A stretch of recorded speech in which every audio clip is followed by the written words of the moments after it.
Welcome everyone to Startup Grind. This is actually our first workshop, our first online workshop. So this is new for us as well, but we're super excited to have Cécile with us and all of you guys who are able to join us. We usually host fireside chats, which is an interview, a private interview with successful founders, entrepreneurs, and people who can share the lessons they've learned along the ways to building the success that they have today. And today we have a bit of a different presentation, a different format.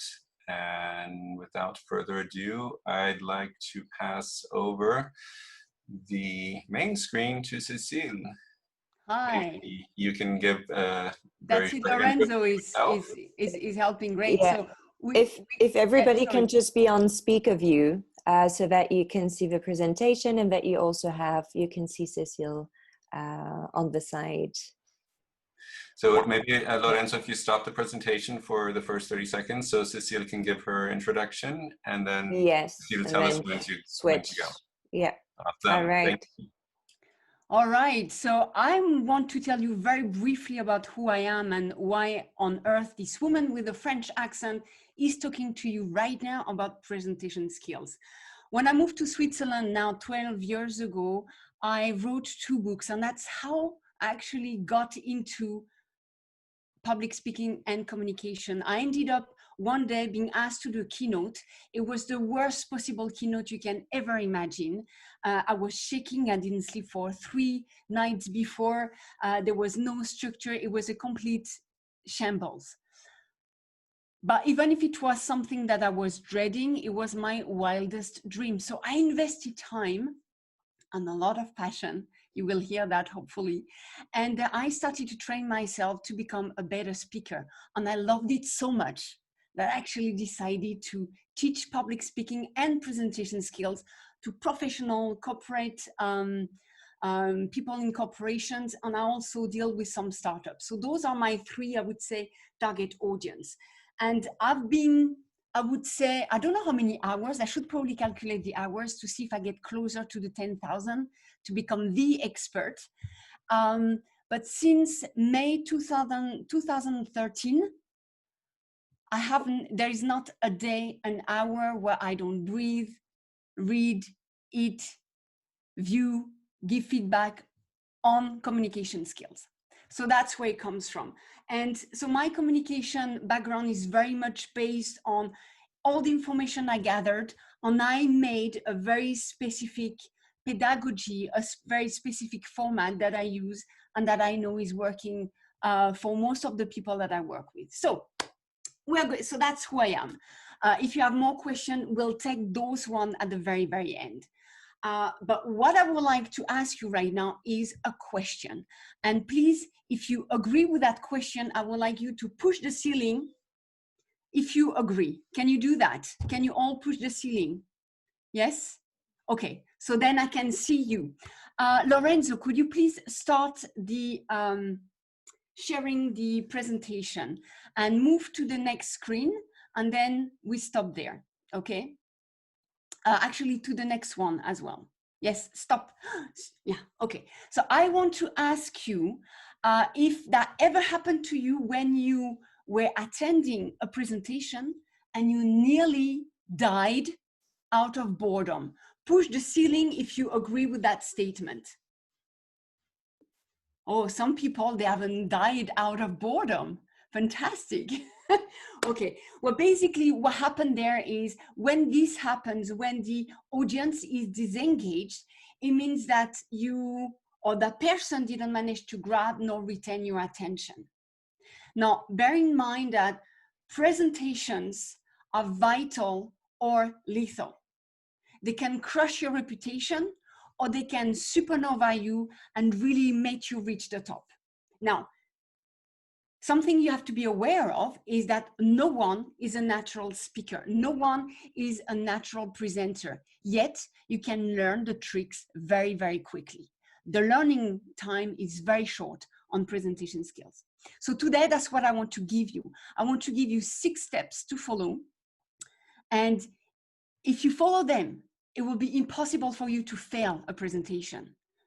And the benefits for you will be that you will focus better, you will decrease your preparation time. You will always be spot on for your audience, and you will eventually increase your credibility, your impact, and your influence. Are you excited? Yes, yeah. Okay. So as you can see, yes, wonderful, fantastic. So before we start with number one, Lorenzo, I am going this time to share my screen because I would like you to do a little exercise, and that is, if you have your mobile phone at reach with you, could you please go into the web browser and type menti.com and use the code 699268. You will be requested to answer the question, what is the number one element of a successful presentation? And I would like to hear from you. I think you can submit up to 3 answers. Write the word, write your thoughts, and click on submit. And hopefully we will be able to see a word cloud created as we look at the screen. So I'll let you log in with your web browser. You go to menti.com and use the code as it is shown on the screen, 699268. Can you access it, guys? Yes, I can. Okay.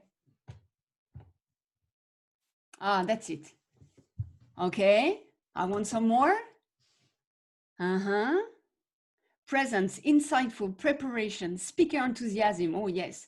Audience involvement. I love it. Passion, of course. Focused. I love it. Sorry, I'm just like a big kid. I just love that thing moving around. So carry on, carry on, carry on. Confidence. Absolutely. Do we have some more?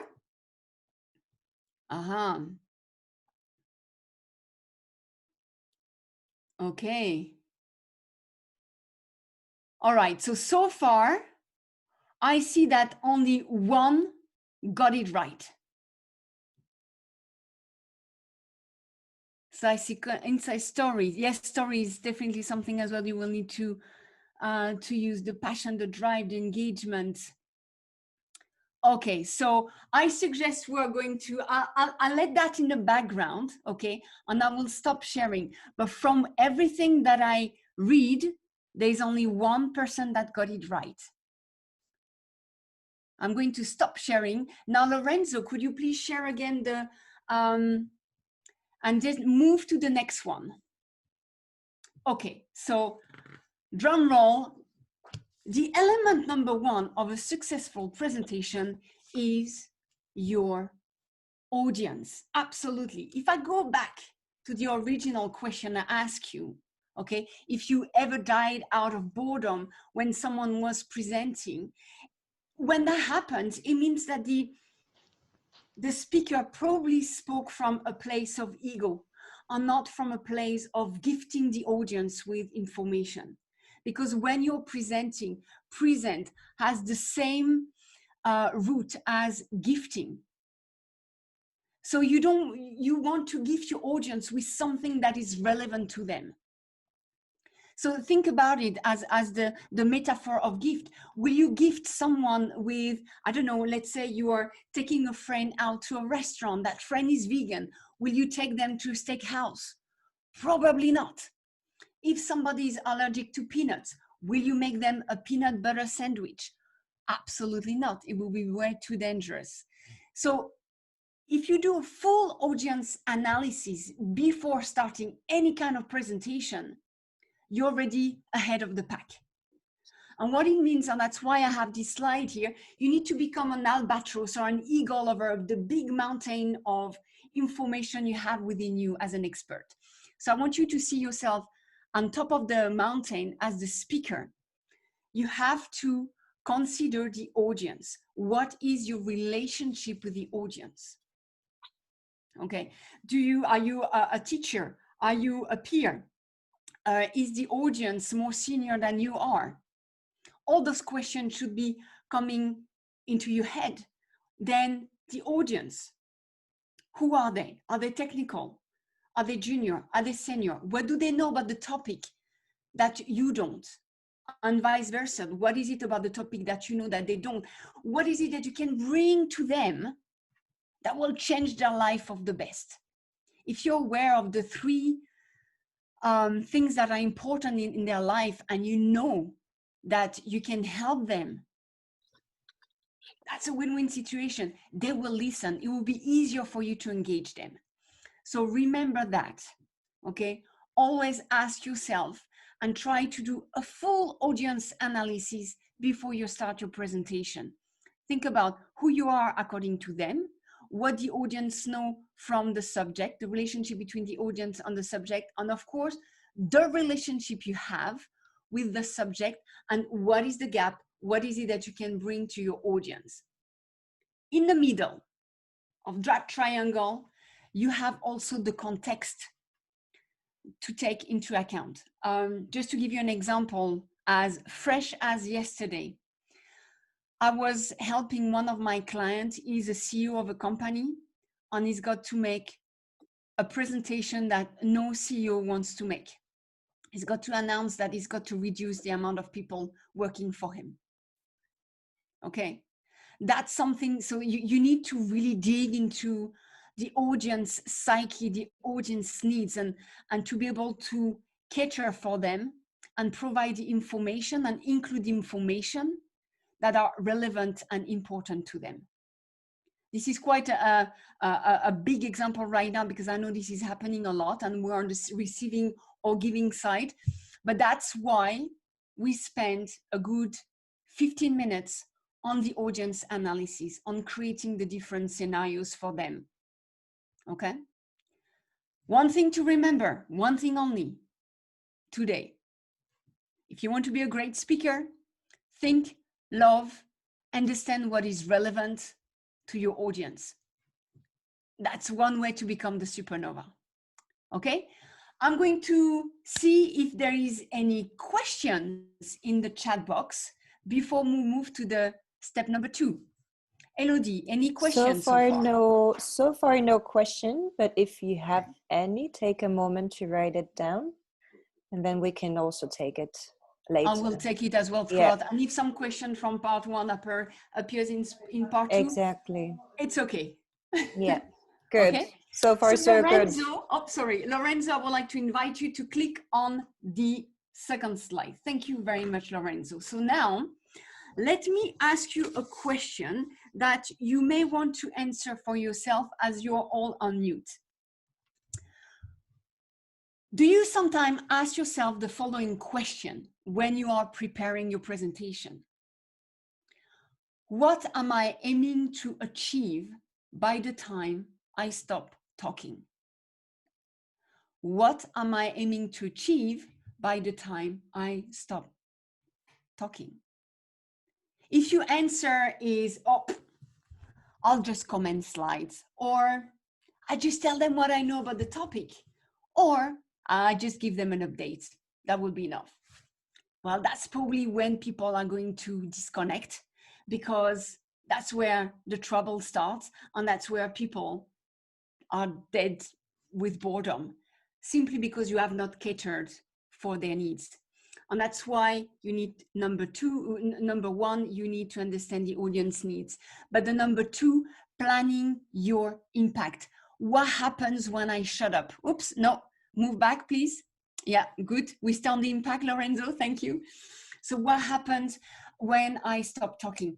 Without the clarity of purpose, it is very likely that you might lack confidence and conviction. So to be able to avoid this pitfall, I suggest to start with the end in mind. So when you start with the end in mind, you know when, basically when you do a presentation, it falls into 3 categories. You either talk to make people think or to make people know. For instance, this presentation, my only impact is to teach you, to give you some knowledge to prepare better. I don't want to inspire you. That's not my plan. I want to teach you what works. Okay? So you either teach So you basically provide information. So that's the number one, to know. Or you want people to, you want to make them feel. That's the impact number two.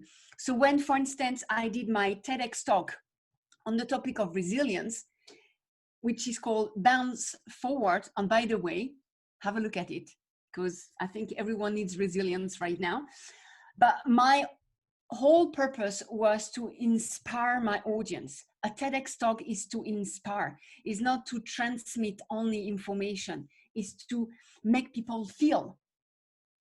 And the third element as well, the third type of impact you can have for presentation is to ask people to do something. And that's the whole purpose of pitching. Buy my product, invest in my idea. And if you don't ask, you don't get. So something as well to remember for your pitch is all about leading people to take action, to sell into your ideas, your product, your services. At the end, you have to ask what you want, what you need. Without asking, 100% sure the answer will be no. But you have to have that very clear idea before you even start writing and picking up, a pen to start writing your ideas. So step number one, your audience. Step number two, start with the end and plan your impact. What is it that you want to achieve by the time you stop talking? That was number two. Elodie, I see some numbers in the chat room. What do we have? You're on mute, Elodie.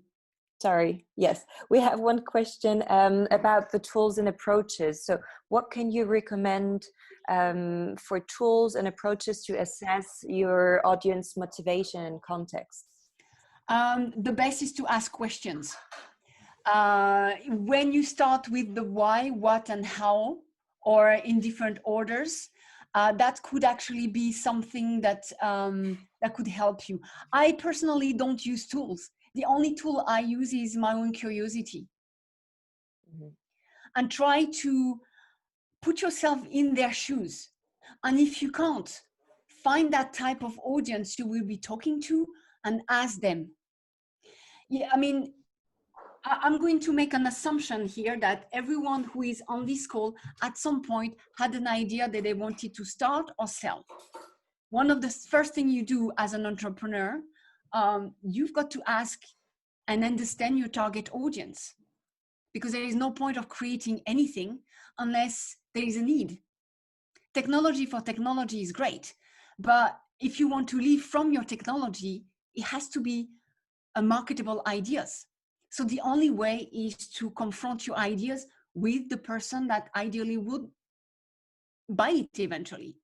So ask them the question, and don't tell them the question targeted to your product. Target the question that, what is the why behind that fear? So for instance, if I take my business as an example, some people are really scared of their reputation. So if you communicate better, your reputation is less likely to be bad. Because when you are presenting, that's your branding as well. Okay, so the tool I will use is curiosity and care for your own target. Mm-hmm. You sometimes can make assumptions. If you can't, ask them directly. Yeah. And use the why, how, and what questions. Open questions. Yeah. Have I answered the question? This was from Eva. If not, we're going to move. Yes, there's been another question, but we can also keep it for later, maybe shortly, because this is about this impact. Okay. So for someone who is wanting to build trust as a goal, and used to do that in face-to-face presentations, but now has to do it over digital. Yes, exactly. Are there any kind of tips for these limitations that are now coming with digital? Okay, so that's if we have time at the end, I will give, but basically a presentation on and offline is the same. Is the same quality, is the same preparation. For online, you will need to prepare more. And then if I've got time as well, I will tell you why you need to prepare more, but suspense. Okay, I want to move on to the next one. Perfect. But trust, basically trust is, to build up trust is you want to trigger a feeling. So it's part of the feeling part. And I will give you soon, in 5 minutes, you will hear about how you can build trust in a presentation. So Lorenzo, next one, please. And that's number 3. So we saw the audience, we looked at the impact, start with the end in mind. Now it's about your message. Now, as you can see, the visual is just a ball of paper. There is a reason for that. One of the first time I met Elodie face to face, I asked her, it was during a training, and I asked her to join me on stage, and I bombarded her with what, 5, 10 balls of paper. And most of them, I don't think you caught any, Elodie, I think. Okay, so that means that if you bombard people with too many information, nothing will stick. Let me repeat. If you bombard with too much, nothing will stick. So let me tell you a quick story. Steve Jobs, he was about to launch the new iMac, and he was having a meeting with an advertisement agency. He was going to invest 30 seconds worth of advertisement for TV. Now, 30 seconds is a lot of money. And there is a reason why he was rich, because he was very cautious about how he was spending his money. Now, he wanted to jam-pack those 30 seconds with a lot of information, mainly features. Now, from an advertisement standpoint, that was the most horrible client to have, because he will not back down. He will want to keep putting as many things as possible. So eventually, the art director threw many balls of paper at Steve Jobs and said to him, "That's bad advertisement." Eventually, he picked one and said, "This is a ball of paper. I'm going to throw it to you. I want you to catch it. Could you please do it?" He threw the ball of paper, and of course, Steve Jobs caught it. The art director concluded that exercise by saying, "That's a good advertisement." So what is true for advertisement is true for your presentation. Think about the audience, think about your impact, spend time on crafting your message. One topic only. Let me tell you what is a good message. A good message is something that gives you the topic you're going to talk about, and also the teasing with the answer to a problems. Again, let me go to my TEDx talk. Here's the title. In less than 15 words. That's something as well that forces you to really go to the deep and specific core of your message. So bounce forward, how to recover when life knocks you back. 10 words. That's my message. And everything I talked about, all the stories, all the facts, the statistics, everything were targeted only to answer that message, to provide to that message. And that's basically the first 3 layers of a successful presentation, which is the audience analysis, planning the impact, and creating your message.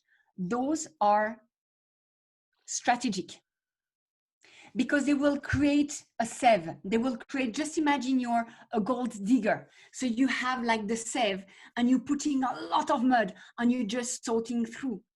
But understanding your audience needs, knowing what impact you want to create, and knowing your message will help you to sort out the content. That means that you will sell less. And if you sell less, it will stick better. Because one of the things that as a speaker, we want to give everything. You know, we just bombard people with too many things. And that's not how a successful presentation can be done. Okay? Elodie, any questions? We don't have any questions. You can. Okay. So I want you to Oh. push the ceiling again. So far, so clear. Let me know if it's clear. Okay. All right. Everybody is pushing the ceiling. I can't see you all, guys. I hope so. Okay. Clara, I see you. Thank you. Excellent. Okay. So now we are going to move to the next one. Oh, yeah, we have something. We just have one question that came Yes. in. So would you take the problems and solution at the beginning to craft the message? Or is it I too didn't ambitious? hear the beginning of your... Would you take the problems and solutions of your audience then at the beginning of your presentation in order to craft your message? Or is it too ambitious? If you go straight into the pain of your audience, I can guarantee you that they will listen. But same again, wait, in 2 minutes, you will know about it. Drum roll. Suspense, Right. sorry. Go ahead. Okay. So now we are moving to the number 4 of a successful presentation, which is about sorting out the content. So the content is you, as the creator of the presentation, you have the content, you have the expertise. Now, if I go back to Aristotle, because everything I'm telling you, I have not invented it. It's been done since the ancient Greeks, okay? And the ethos, pathos, and logos is the pillars of persuasion by Aristotle. Now, let me explain, because that's going to help you to sort out your content. What is ethos? Ethos is anything about you. Is your personal credibility as a speaker. It's not about ethics, by the way. I mean, of course, I would like you to be ethical, but that's, you know, a different story. But it shows that if you have good characters, it's about your credential. It's how you communicate. Is there any passion? Are there any hesitation? What about the confidence? So the way you can add this part to your presentation is, for instance, within your introduction, is tell a little bit about your background, how you got there, the connection you have. Often case as well, you might be introduced by somebody. So that's why as well, it's very important that you write the introduction you want people to give you, because there are some elements that you can put, okay? So at some point in your presentation, some elements that are going to help your credibility are going to be absolutely key. According to cultural background as well, you will present in different manner. For instance, if you talk to an audience that is mainly based and located in Asia, it is very important that you talk about your academics fulfillment, because that's something that they value highly, okay? In Europe, we don't like people bragging too much. So you would want probably to bring your credential slightly in a more subtle way, for instance. So there are so many ways of bringing up credibility, but that's something that needs to be done. Personally, I like to use humor to present myself, but I also use some delivery tactics that will make sure that people understand how passionate I am and how much care I have for them to become better. Okay, so that's how I will use the ethos part. So that's one part of your content. The other part of the content is pathos. Pathos is anything to do to appeal to the emotion of your audience. The appeal of the emotion. It's vivid language, it's metaphors, stories, anything that could make you laugh or cry, make you trust that person or want to, it's the heart will be talking. And the thing is, in psychology, we know that if you want to convince somebody, you need to talk to the heart for the head to listen. Okay? And the last part of the content is the logos. I mean, it's not necessarily just the logic, because the logic can be used with another way, but it's using evidence to the benefit of your claim. Okay, so that will be facts, that will be statistics, that will be any tight relationship that prove that what you say is correct. And that's what the logos is all about. So ethos, pathos, and logos is, you need to be a trustworthy speaker. You need to talk to your audience heart, and you will need to convince them and make the link with evidence between your claim and facts and statistics and something that is tangible. And that's how you persuade. That's how you engage your audience all the way through. Any questions? So far, no. Maybe. Okay, so. And yeah, you can I'm just go looking ahead, at and the if time at the something is same coming, time. So. Yeah, we can feedback the questions to you later. Okay, excellent, thank you. So we have the audience, we have the planning of the impact, we have the message. Now, the three first elements of the successful presentation help us to decide on the content. Yet we need to make sure that those three parts, ethos, pathos, and logos, will play at a fairly proportionate level. Now we're moving to number 5. Lorenzo, could you press on the button? And we come to the structure. And for that, I want to make an analogy. And the analogy, by the way, falls into the category of pathos. So even for this presentation, I am using the logos, ethos, and pathos, by the way. I want you to think about a human body. Okay, we have the head to think, we have the heart to feel, and the soul to exist. Now look at our anatomy. We have the head on top, where we can, with the eyes, see, and with the ears, see hear what's coming up. We have the arms and the hands to give or grab. We have the legs. I can't stand up because I'm on my chair, but you can only imagine you've got the legs to run away, or the feet to keep you grounded. We are magical as human beings. Now, your presentation deserves to be magical as well. And that's why I can only recommend you super highly to use a strong structure. This little house could be, and I designed it as a Greek temple. So basically at the very bottom, you've got the foundation, which is the problem and the message. That's going to be your introduction.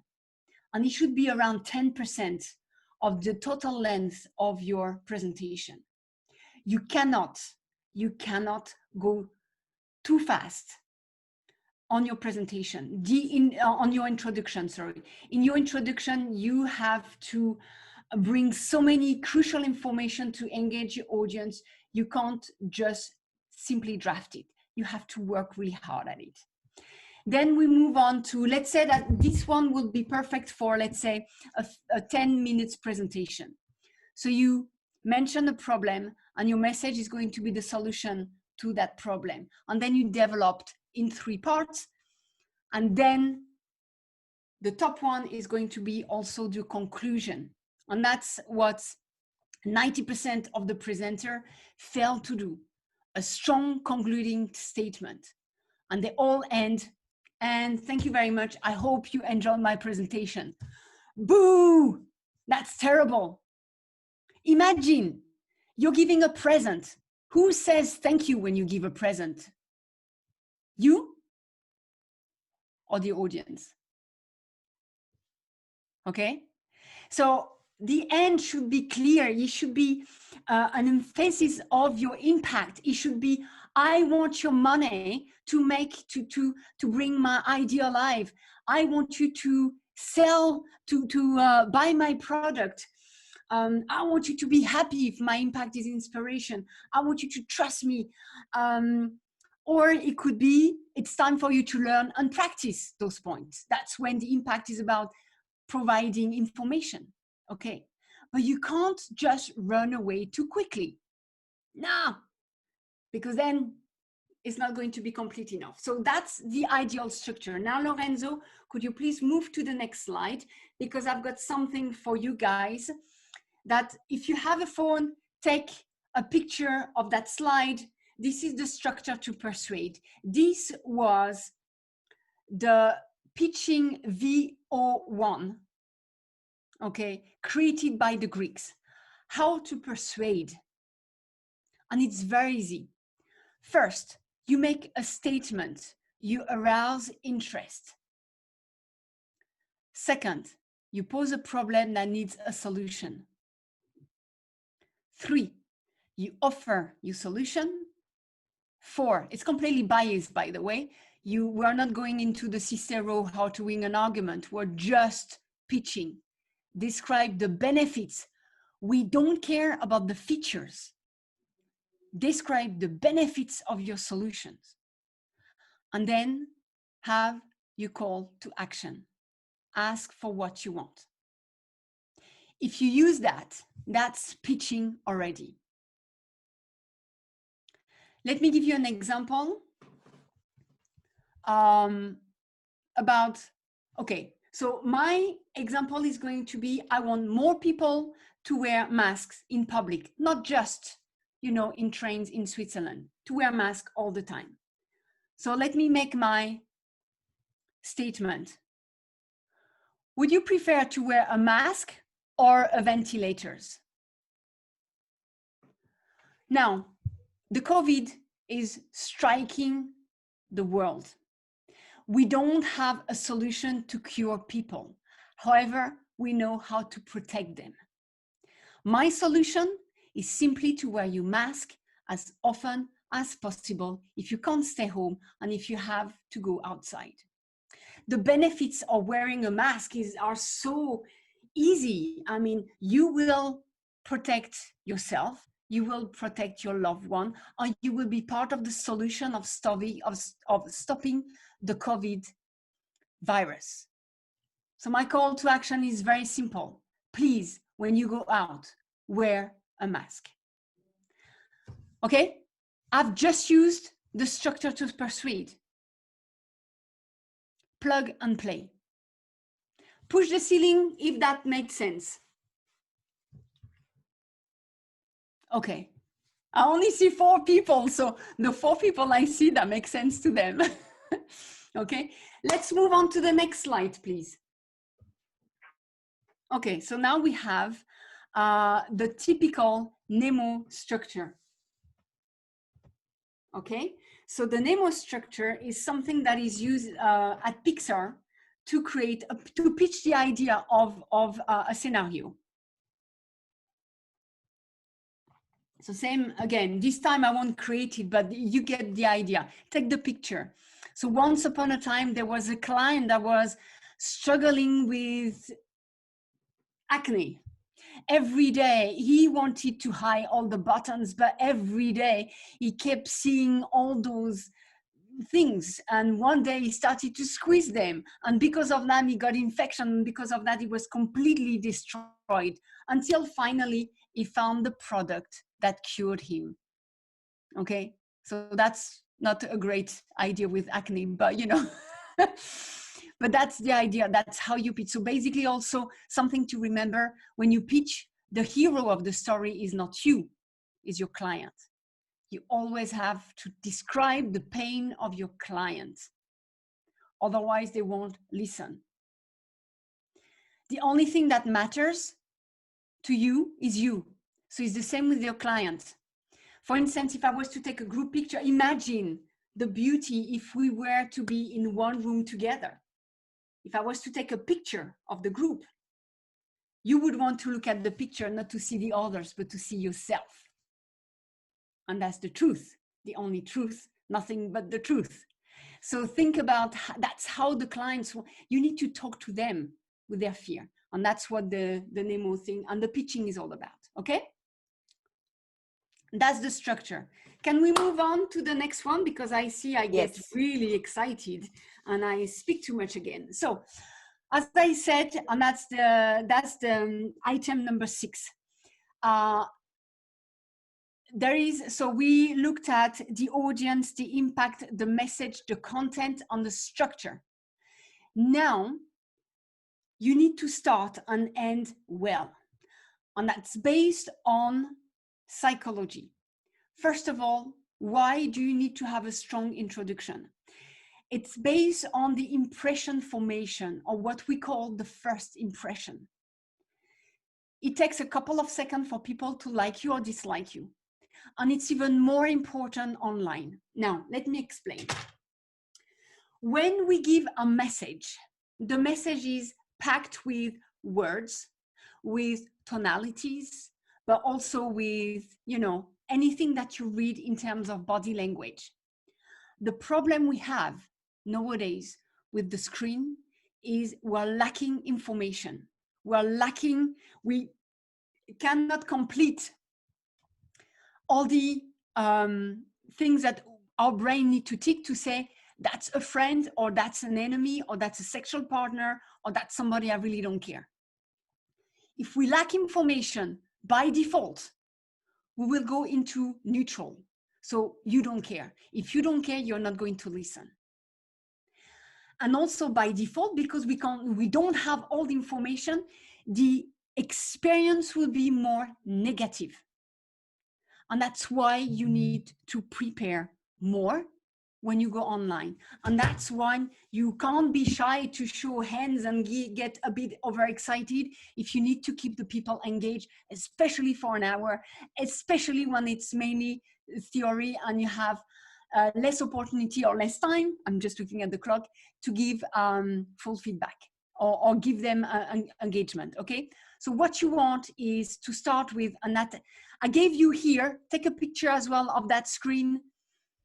In your introduction, you have to include your attention grabber. Remember at the beginning, I asked you, who has been dying out of boredom when attending a presentation?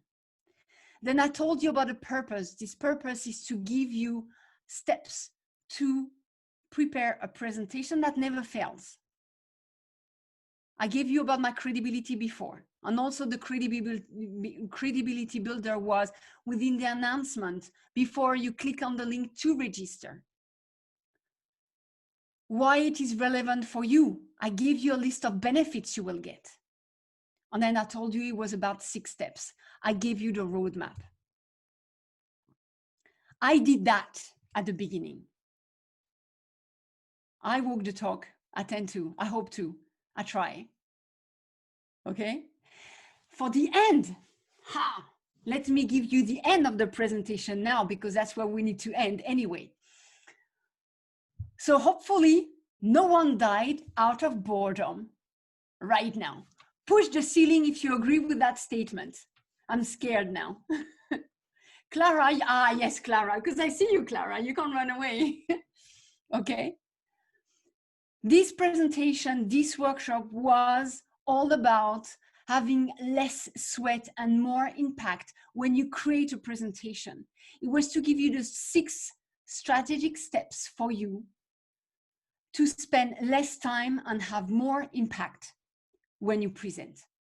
So first, we need to talk about, think about from the audience perspective. Number 1 is the audience. Number 2, plan your impact. Number 3, your message. Think about Steve Jobs, remember. Number 4, the content. Number 5, the structure. Number 6, a strong beginning and a strong end. And with all that, ladies and gentlemen, I want you to make your next presentation vital and become the presenter you deserve to be. Thank you very much. And I'm going to take some more questions now. Wonderful. Thank you so much. If you like to unmute yourself, you can also do that and ask your questions directly. And Lorenzo, can you, okay, Lorenzo, Yes, can you here move you to the offer? It's the before last, I think, present thing, because I think they deserve a special offer. Don't you think, Elodie? Oh, absolutely. Or I can just share it perhaps myself. Do you find If it, that's Lorenzo, easier, Lorenzo? otherwise?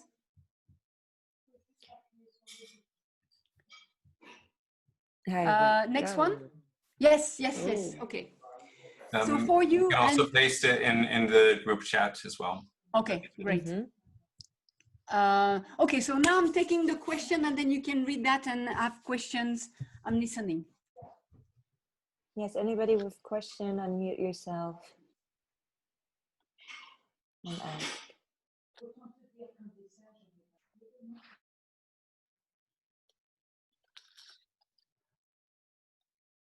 Okay, no questions? Aha, was it too much?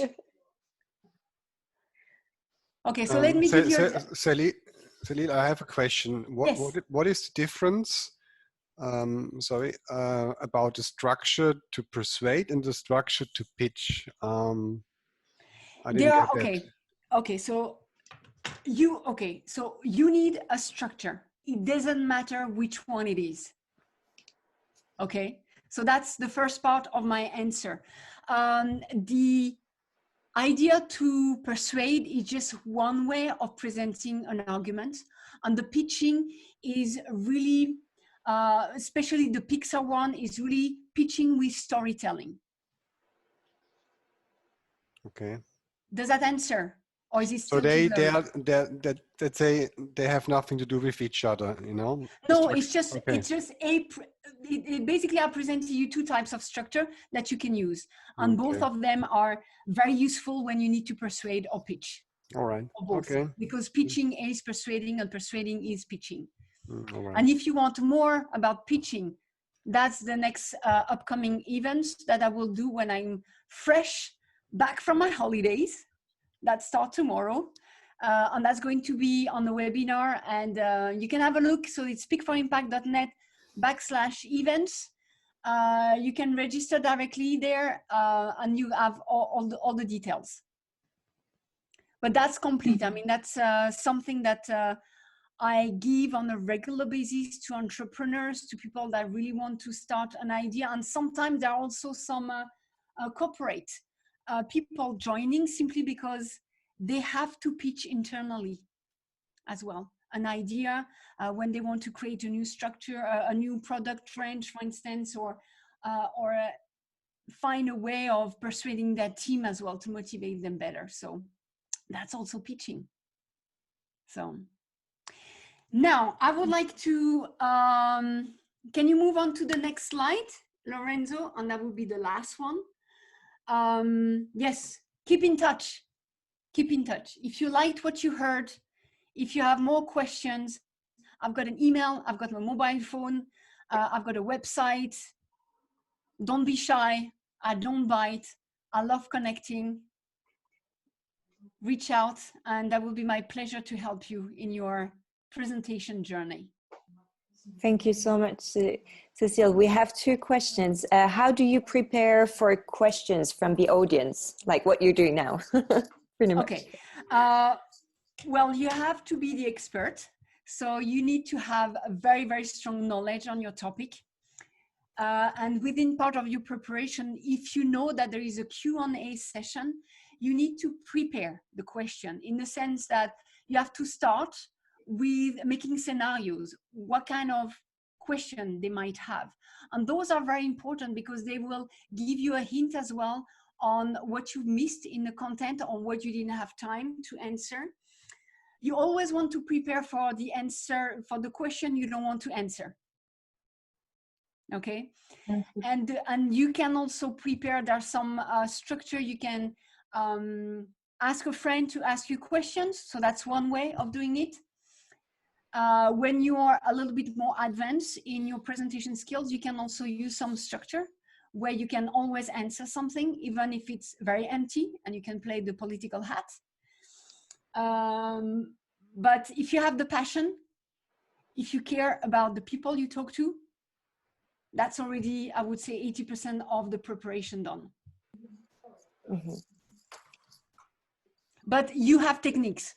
And the techniques is to embed with some very specific structure. And that's the way I do it. For instance, if I don't know the answer to something, I will comment. I'm usually really, really honest. And I'm actually not usually, I'm always super honest. And if I don't have the answer, I will say, I don't have the answer. And I will try to move to or give a reference for that person to find that specific answer. Otherwise, if it's something more technical, I have part of the answer. I will craft my answer with, for instance, the structure that is in the past, the topic of presentation was blah, blah, blah. Now, blah, blah, blah in the future. So I already have a format that I can feel. And just by having a structure that's going to help me manage my nerve and manage the topic and the content of my answer. Have I answered that question?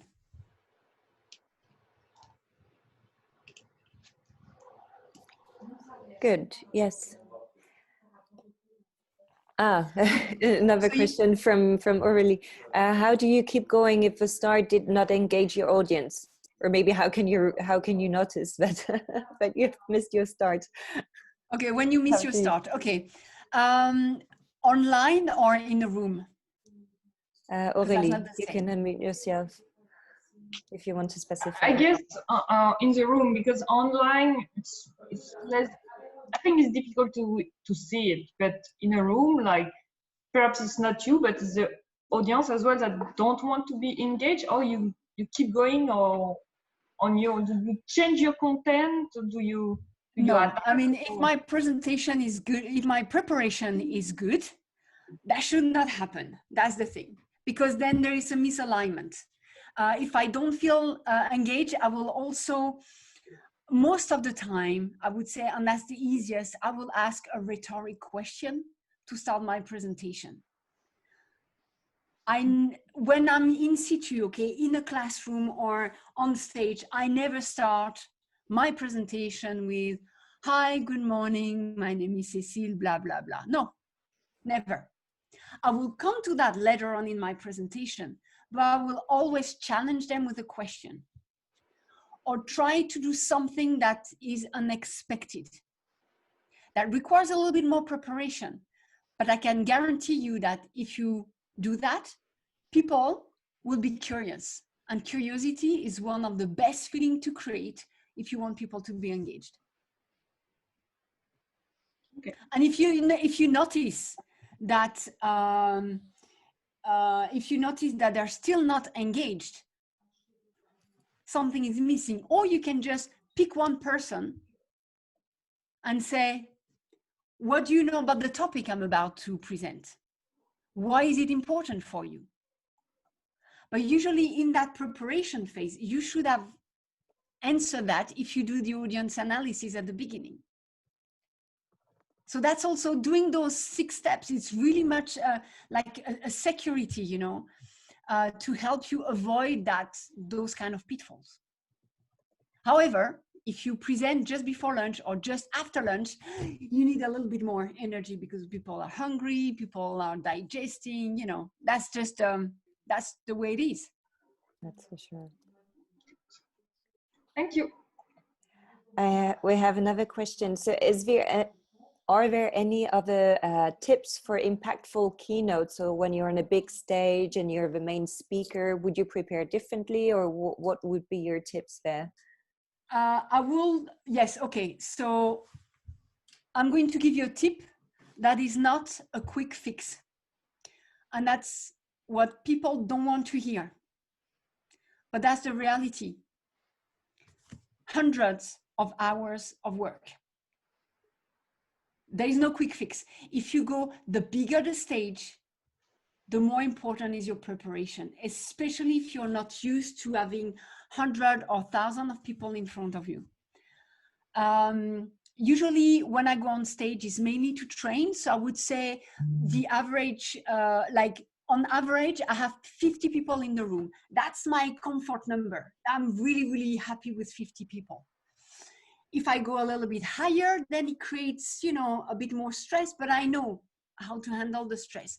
Now for my TEDx talk, I had close to 400 people in the aula at University di Torino, in Politecnico di Torino.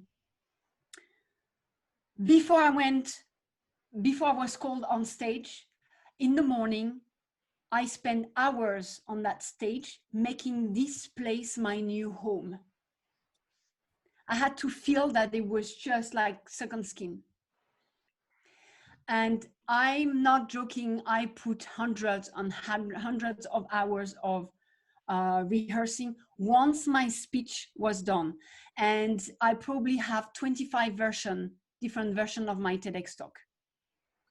So I'm afraid that if you want to look natural, at ease, confident, only work will do. There is no quick fix. All right. Because if I tell you there is a quick fix, I will be lying and I will be leading you into failing, and I will hate that. Well, thank you for the very direct and honest answer. We want to wrap up the recording part of this session, but I think those who can stick around for a little bit longer can as well.